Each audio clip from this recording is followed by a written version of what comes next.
I will start with describing what is happening in my country in terms of food security. And the best year to describe is in 2009. There was an important event that I would say a turning point in how we look at food security. It started 1 year, actually 1 year earlier, when we had the price shock in the world. And Qatar was affected like all other countries. But Qatar, like other countries, rich countries like also the United States, were able to weather that very easily. But poor countries, they had to, the full impact of that situation. They had like a double blow.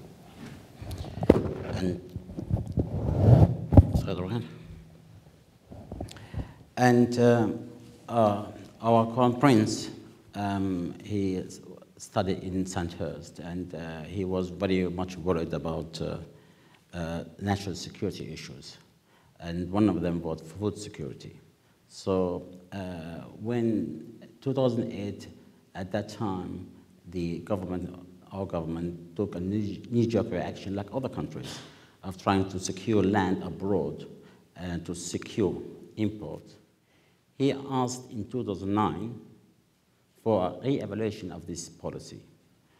And we came up with an important statement, and this is what we discovered. And I have a statement, maybe that's what on top of here.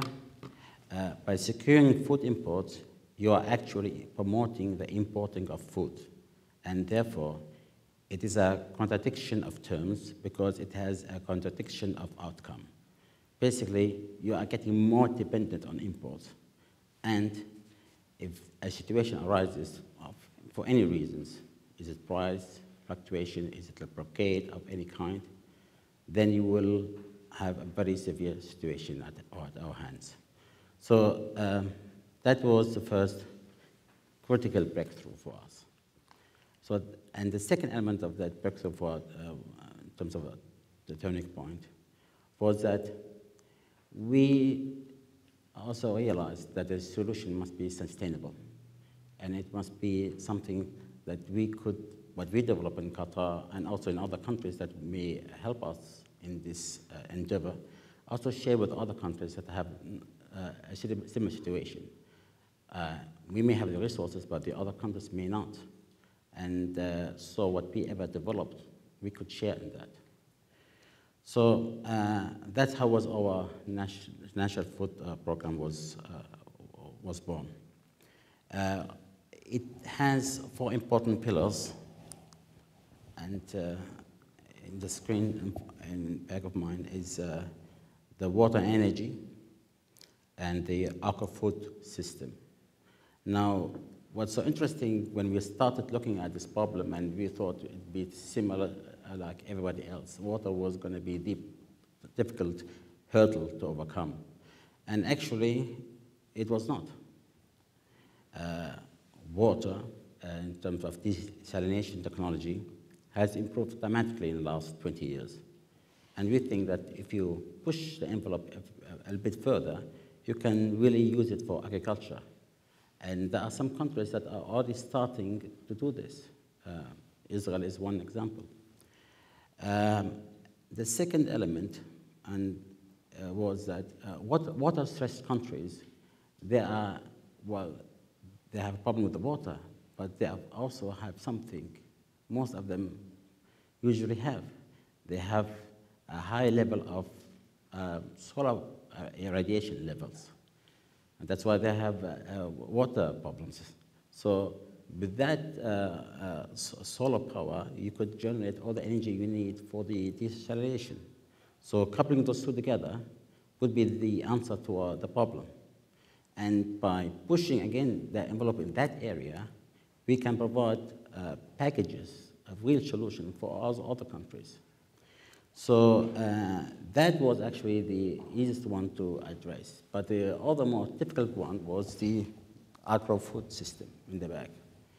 That, when we looked at it and tried to figure out what would be, how to attack it was more difficult. And the next slide, I'm trying to not give you too many slides, actually just 3 slides of them. We looked at the railway network as being the backbone of our food security. How come? Qatar has a very poor soil. So we need, and this is the approach we want to do, instead of trying to adapt, develop certain plants that can live in our environment, instead of adapting the plant to the environment, we're going to adapt the environment to the plant. So we want to generate a lot of high nutritional, good quality soil. I mean, you can see that in nurseries, when you have pots of plants, they do very high, good quality of compost. But they do it in small scale. We want to do it in large scale. And how to do it, you will need a good transportation system. Qatar is now, because that's a big project all over that region, the GCC, a railway network. And if we design it properly, we can put all the critical points in our food security on that line. So transportation will be able to open doors that was not there before. So, and just quickly, there are 3 elements also. The Arco Industrial Park, which will consist of food processing or strategic reserve for cereals, and also hydroponic greenhouses.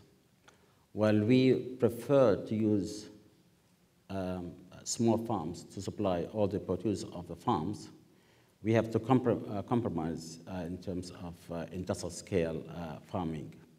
There are certain excellence that have been developed in Holland especially for hydroponics that allows you cucumbers and tomatoes and so on to be grown very efficiently and very good in terms of water.